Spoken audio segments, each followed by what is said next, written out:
Hello, this is George Bullard, and this is a Wednesday word for the first Wednesday of January 2019, January 2nd.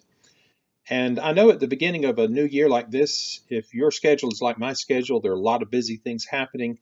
And so we need to hear succinct messages about something that might be a possibility for us. So here I have just three things to say today.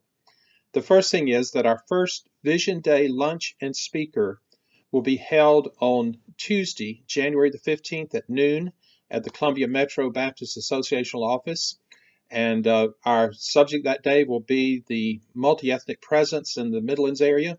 There are 15 organized formal ethnic fellowships that exist in the Midlands of South Carolina. And we will be talking about initiatives that we're going to try to start with several of these over the next year or so, and a new idea about international ministry mobilizers of people who can connect regularly and get to know and befriend people who are internationals who are living in our community context, particularly as students. And so we would urge you to go to the CMBA website, which is columbiametro.org, and register for that lunch on the 15th of January. Secondly, 2019 is going to be a year where we're going to focus very strongly on church planting, and particularly on the whole concept of gospel saturation that involves existing churches and new churches and sponsoring churches and innovative congregational expressions.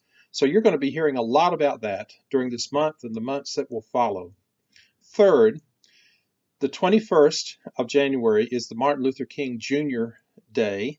And we will be having, as is our tradition, a worship service and fellowship that evening at 6:30 at the St. Andrew's Baptist Church here in Columbia at 230 Bush River Road.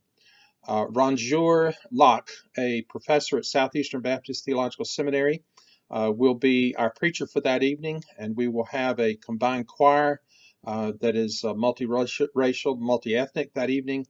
And it'll be a great time to get together beginning at 6:30 and completing everything by 8 o'clock for us to celebrate the multi-ethnic, multiracial diversity in our particular associational area, and to think about how we might together as leaders accomplish those kinds of things that God would have us to do.